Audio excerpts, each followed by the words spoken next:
Halo teman-teman, perkenalkan, nama lengkap saya Sinklaus Patreskidai, biasa dipanggil Erik, dengan NIM 2008-30013. Saya dari Universitas Merdeka Malang, Fakultas Teknologi Informasi dan Prodi S1 Sistem Informasi. Dan sekarang saya berada di semester 3.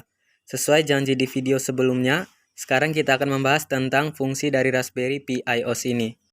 Jadi Raspberry Pi iOS ini bisa digunakan untuk pemrograman, untuk menjalankan program perkantoran, untuk browsing, memainkan permainan komputer, dan bisa berguna sebagai media player. Oke, pertama yang akan kita bahas yaitu fungsi dari Raspberry Pi iOS untuk pemrograman.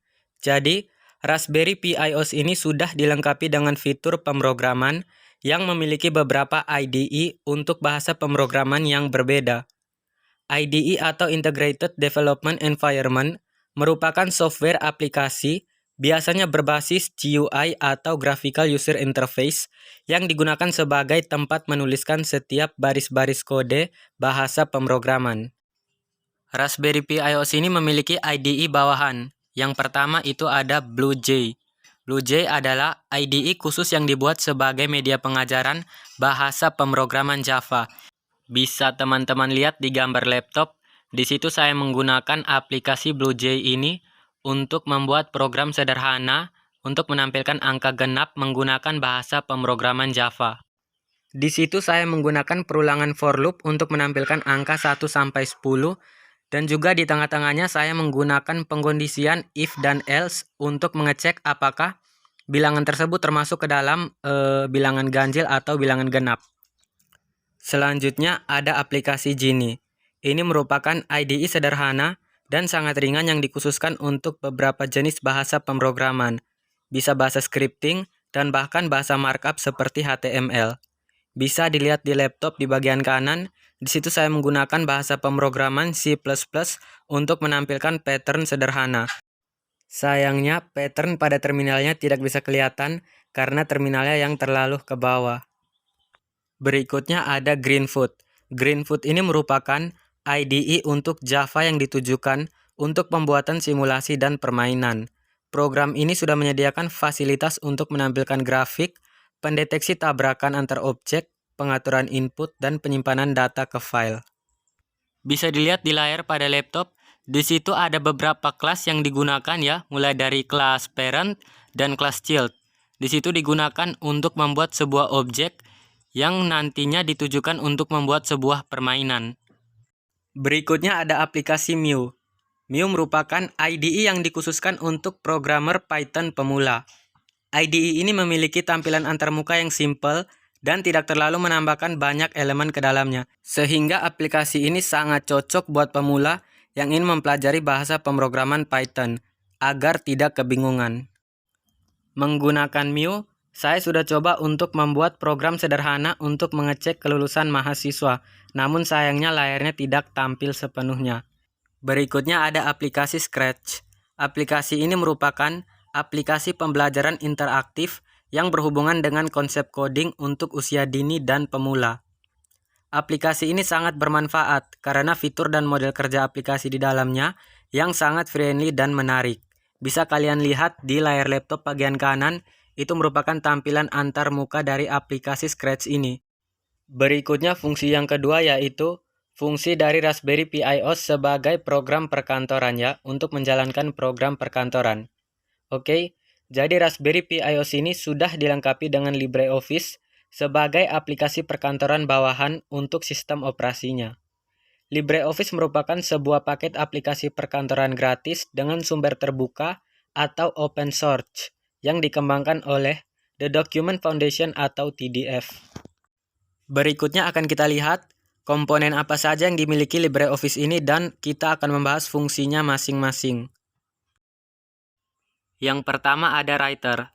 Writer ini merupakan sebuah alat atau program dari LibreOffice yang berfungsi sebagai pengolah kata. Dengan layanan ini, pengguna dapat membuat surat, buku, laporan, brosur, dan dokumen lainnya. Untuk tampilan antarmukanya bisa kalian lihat di layar laptop di sebelah kanan. Dan jika kalian menggunakan sistem operasi ini, kalian bisa menggunakan program Writer ini sebagai pengganti dari Microsoft Word jika kalian sering menggunakan sistem operasi Windows. dan juga program ini bersifat open source atau gratis. Berikutnya ada program Calc. Calc merupakan program spreadsheet yang dapat digunakan untuk kebutuhan analisis, pembuatan bagan, dan pengambilan keputusan. Terlebih di sini pengguna akan menemukan lebih dari 300 fungsi untuk operasi keuangan, statistik, dan matematika. Jika teman-teman sering menggunakan Microsoft Excel pada sistem operasi Windows maupun Mac, teman-teman tidak akan merasa asing lagi dengan aplikasi atau program Calc ini. Namun untuk menguasainya, teman-teman mesti perlu latihan lagi. Dan bisa dilihat di kanan, di situ saya sudah mencoba untuk membuat tabel penjumlahan sederhana menggunakan program Calc ini. Berikutnya ada program Impress.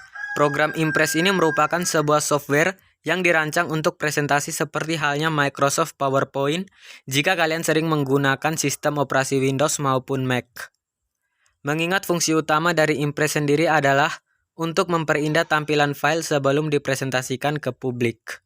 Untuk tampilan antarmukanya sendiri bisa kalian lihat pada laptop di bagian kanan. Berikutnya ada aplikasi Draw.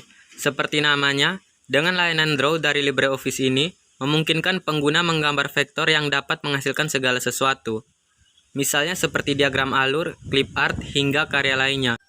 Jika kalian sudah pernah menggunakan aplikasi Microsoft Visio pada sistem operasi Windows ataupun Mac, kalian pasti tidak akan asing lagi dengan aplikasi Draw ini. Dan untuk tampilan antarmukanya sendiri, bisa kalian lihat di sebelah kanan pada layar laptop. Berikutnya ada program Math. Math ini merupakan rumus LibreOffice atau editor persamaan. Dengan komponen ini, pengguna dapat memanfaatkannya untuk membuat persamaan kompleks yang menyertakan simbol atau karakter yang tidak tersedia dalam kumpulan font standar. Untuk tampilan antarmukanya sendiri, bisa kalian lihat di sebelah kanan pada layar laptop. Berikutnya ada aplikasi Base. Aplikasi ini menyediakan layanan untuk menyimpan data pekerjaan atau kegiatan sehari-hari. Tentunya ditampilkan dengan antarmuka yang sederhana, supaya mudah dimengerti. Di sini pengguna dapat membuat atau mengedit formulir, laporan, tabel, serta relasi. Dalam hal ini, fungsinya kurang lebih hampir sama dengan aplikasi database populer lainnya, misalnya seperti Microsoft Access, SQLite, dan MySQL. Selanjutnya adalah fungsi dari Raspberry Pi OS untuk keperluan browsing. Jadi browsing sendiri adalah menjelajah dunia maya atau internet untuk mencari sesuatu yang bermanfaat. Browsing dapat juga diartikan seni pencarian informasi melalui sistem operasi yang berbasis hypertext, misalnya membaca berita, mencari istilah, dan lain-lain. Pada sistem operasi Raspberry Pi ini sendiri, sudah tersedia aplikasi browser bawahan yaitu menggunakan aplikasi Chrome. Jadi Chrome ini adalah sebuah browser yang fungsi utamanya yaitu untuk menjelajah berbagai web, untuk kebutuhan berkirim email, layanan sosial media, search engine, dan sebagainya. Untuk tampilan antarmuka dari Chrome ini sendiri, bisa kalian lihat pada layar di laptop. Berikutnya adalah fungsi Raspberry Pi OS untuk menjalankan permainan komputer. Permainan komputer adalah permainan video yang dimainkan pada komputer pribadi, dan bukan pada konsol permainan maupun mesin arcade. Permainan komputer telah berevolusi dari sistem grafis sederhana sampai menjadi kompleks dan mutakhir. Pada sistem operasi Raspberry Pi ini sudah menyediakan fitur permainan yang dimana permainannya itu dibuat menggunakan bahasa pemrograman Python dengan bantuan modul Pygame. Jadi untuk permainannya itu merupakan permainan-permainan yang tidak terlalu berat dan masih bisa dijalankan oleh sistem operasi ini. Pada sistem operasi Raspberry Pi ini, dia mempunyai fitur yang namanya yaitu Pygame ya. Pygame atau Python Game, yang dimana di dalamnya terdapat kumpulan permainan ringan yang dibuat menggunakan bahasa pemrograman Python dengan bantuan modul Pygame. Untuk tampilan antarmukanya sendiri, bisa kalian lihat di sebelah kanan pada layar laptop. Di situ terdapat banyak sekali kumpulan permainan yang dibuat menggunakan bahasa pemrograman Python. Berikutnya adalah fungsi dari sistem operasi Raspberry Pi sebagai media player. Media player atau pemutar media adalah istilah umum untuk mengacu kepada perangkat lunak komputer yang dapat memainkan berkas multimedia. Kebanyakan pemutar media dapat memainkan berkas audio dan video.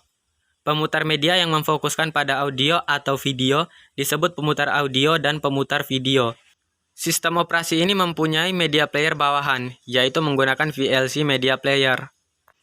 VLC Media Player merupakan perangkat lunak pemutar beragam berkas multimedia, baik video maupun audio dalam berbagai format, seperti MPEG, DivX, OGG, dan lain-lain. VLC Media Player juga dapat digunakan untuk memutar DVD, VCD, maupun CD. Jadi sekian dulu dari saya tentang fungsi dari sistem operasi Raspberry Pi ini. Terima kasih karena sudah menonton video ini.